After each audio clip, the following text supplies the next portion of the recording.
जो इटावा में घटना घटा कि एक यादव प्रवक्ता जो भागवत कथा कहते थे, उनकी चोटी और उनका बार मुलवाया गया और एक औरत के पैरों पर गिराया गया। इस भारत का सबसे शर्मनाक बात है कि जिस देश में इतने विद्वान हुए, जिस जात में इतने ज्ञानी कहे जाते हैं, उस जात के लोग ने ऐसा काम किया। जबकि वेद पुराण शास्त्र इतिहास सभी ये बात कहता है कि जन्म से कोई ब्राह्मण नहीं, यह कर्म से ही ब्राह्मण है। और वो भी आज के ज़माना में जो बाबा भीमराव अंबेडकर का संविधान लागू है, इस समय यह बात है। जिस समय जातिवाद का बोलबाला था, उस समय भी इसका विरोध करने वाले करते थे। हंसी तो तब छुटती और आश्चर्य होता है कि ब्राह्मण किस हैसियत से, किस बात से, जो जातिवादी ब्राह्मण है वो ये बात समझते हैं कि वेद पढ़ना पढ़ाना और प्रवचन करना ये सिर्फ ब्राह्मणों का काम है। क्या सारे ग्रंथ ब्राह्मणों ने लिखा है? ऐसा तो लगता नहीं है। पहले की भी इतिहास ये बात कहता है कि यदि अगर रावण कैकसी के गर्भ से जन्मने के नाते राक्षस हो सकता है, उस तरफ तो ब्राह्मण कहा जाता है, लेकिन कैकसी के गर्भ से जन्मने के लिए अगर वो राक्षस कहा जाता है। दासी पुत्र विदुर कहे जाते हैं कि दासी के पुत्र होने के नाते विदुर राजा नहीं बन पाए, क्योंकि वो दासी पुत्र थे।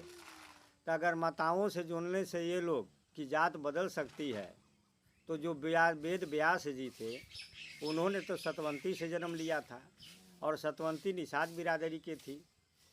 तो इस तरह से व्यास जी भी निषाद हुए और निषाद जो वेद का रचना किए, जो भागवत पुराण की रचना किए, महाभारत की रचना किए, तो फिर अन्य बिरादर, यादव बिरादर क्यों नहीं पढ़ सकते?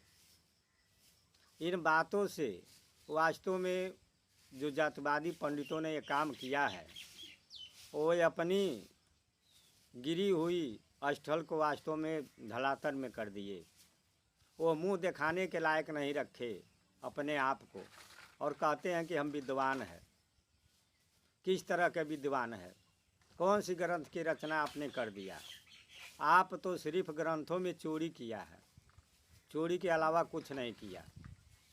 आपने तमाम ऐसे धर्म ग्रंथ है जिसमें अपनी जातिवाद को लिख कर घुरेस दिया। और ये बात मैं नहीं बल्कि सदगुरु कबीर साहब कहते हैं। उन्होंने कहा कि ब्राह्मण कीन कौन के काजा, बामन रूप धर छले बड़ी राजा। ब्राह्मण ही सब कीना चोरी, ब्राह्मण ही इनके लागल खोरी। ब्राह्मणों ने, जो जातिवादी पंडित है, ये ग्रंथों में चोरी किए। इनका लिखा कोई ग्रंथ नहीं है। मैं ये भी कह सकता हूँ दावा से। अब वाल्मीकि रामायण को आप ले लीजिए, इसे कोई पंडित, जातिवादी पंडित नहीं लिखा है, वाल्मीकि जी लिखे हैं। वाल्मीकि जी लिखे वाल्मीकि रामायण, लेकिन ये लोगों ने चोरी किया।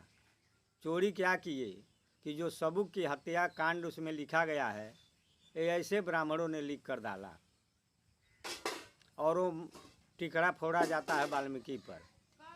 जो भागवत में बलिराम जी जाकर सूत की हत्या करते हैं, ये बलिराम जी नहीं किए, ये ऐसे ही जातिवादी पंडितों ने किया। ऐसे ये लोग चोरी करते हैं और कहते हैं कि कोई शूद्र बिरादरी या अन्य बिरादरी के लोग प्रवचन नहीं कर सकते। अरे शूद्र बिरादर के ही, नीच बिरादर के जिसे तुम कहते हो, उनकी तो पूजा होती है। तुम तो अपने कर्मकांड के बल पर मूर्ख बनाकर पूजते हो, लेकिन सत्यता में सदगुरु कबीर साहब, रविदास, भीमराव अंबेडकर, तमाम ऐसे हुए कि जिनकी पूजा की जाती है, जिन्हें समाज मानता है। आपकी यही कुकर्मों से वास्तव में ऋषियों, महर्षियों, पंडित, साधु संतों ने आपका विरोध किया, खंडन किया।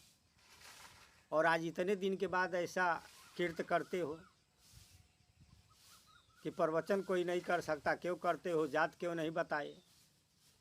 जो संत होते उनकी जात नहीं होती है। कहा जाता है कि सतगुरु चारों बरड़ से ऊंचा।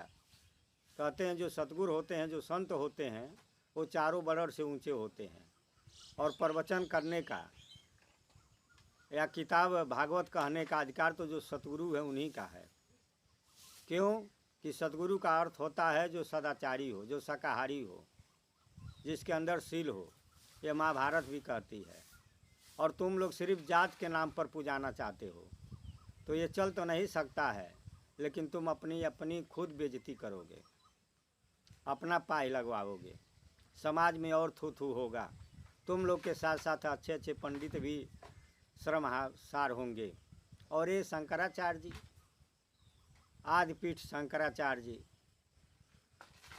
वो एक वो शंकराचार्य जी थे जिन्होंने भारत भ्रमण करते हुए बहुत उद्धार किया।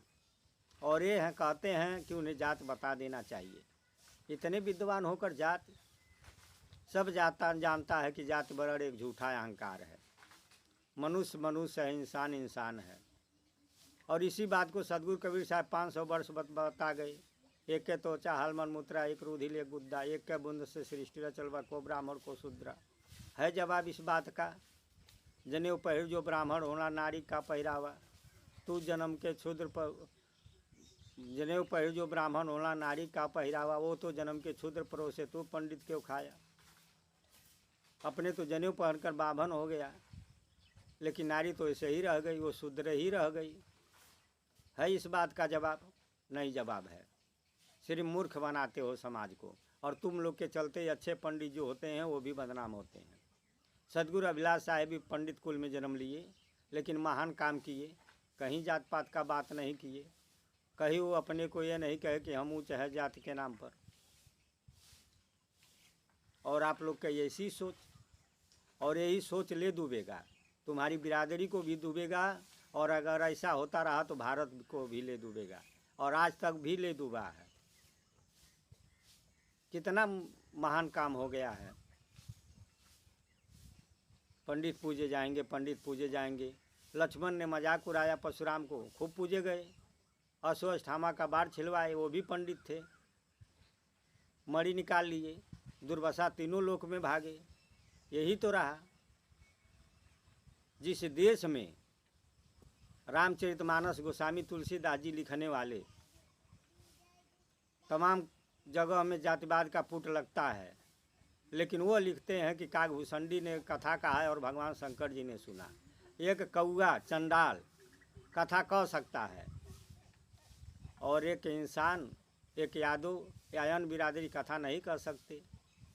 यही झूठा अहंकार, झूठा ढिंक आप लोग को ले डूबेगा। अभी भी समय है कि ऐसे बातों पर समझो और विचार करो। ग्रंथ लिखने वाले, वेद के रचना करने वाले चारों वर्ण के लोग किए, नारी किए, ब्राह्मण क्षत्रिय शूद्र वैश्य गृहस्थ विरक्त सब किए। और डिंग हाँकते हो कि वेद को सिर्फ ब्राह्मण पढ़ सकते हैं। तुम्हारी लोगों की ये झूठी बातें ही समाज को डुबाता है और तुम लोगों का इज्जत का पाय लगाता है। इसीलिए इस बातों पर विचार करो, ये झूठा अहंकार मत करो। ग्रंथों की अच्छी अच्छी ग्रंथों का रचना जात पात से ऊपर उठकर किया गया है। तो जिस वेद को व्यास जी लिखे, जो निषाद पुत्री के लड़के थे, उस वेद को, उस भागवत को यादव नहीं पढ़ सकता, ब्राह्मण पढ़ेंगे। तुम लोग वास्तव में ये है कि सत्य ज्ञान देना ही नहीं चाहते हो, क्योंकि सत्यता से तुम लोग की हानि होती है। तुम लोग को बस वही है कि कर्म कांड कराओ, झूठ के चमत्कार में और पाखंड ढोंग फैलाकर आदमी को मूर्ख बनाओ और पैसा कमाओ। यही तुम लोगों की कथा है। इसलिए विचार करो, ऐसे कर्म करने से वास्तव में देश का भला नहीं होगा। अजीब लगता है, अचरज लगता है कि आज इतना समाज जागरूक है। इतने महापुरुषों ने कह चुके हैं कि जात पात के मिठा अहंकार में मत पड़ो, फिर भी ऐसी कीर्ति करते हो। बड़े बन गए, यादव थे तो हम उनके पैर क्यों छुए। वो वेद पीठ पर कैसे बैठ सकते हैं, व्यासपीठ पर? हैं? कहा गया कि सतगुरु चारों वर्ण से ऊंचा, चारों वर्ण से ऊंचे सतगुरु होते हैं, संत होते हैं, विद्वान होते हैं। इसलिए अभी भी समय है, अवसर है, विचार करो और ग्रंथों को पढ़ो कि ग्रंथों को रचना किसने किया। कहा जाता है कि दासी पुत्र नारद थे, वशिष्ठ खुद वेश्या के पुत्र थे। तमाम ऐसे महापुरुष हैं जिनके पिता का पता नहीं चलता है, माता से उपनिषद में तमाम दिखाई देता है। इस झूठा अहंकार को छोड़कर वास्तव में हकीकत में आओ, अन्यथा तुम लोग खुद डूबोगे और समाज को भी डुबाओगे।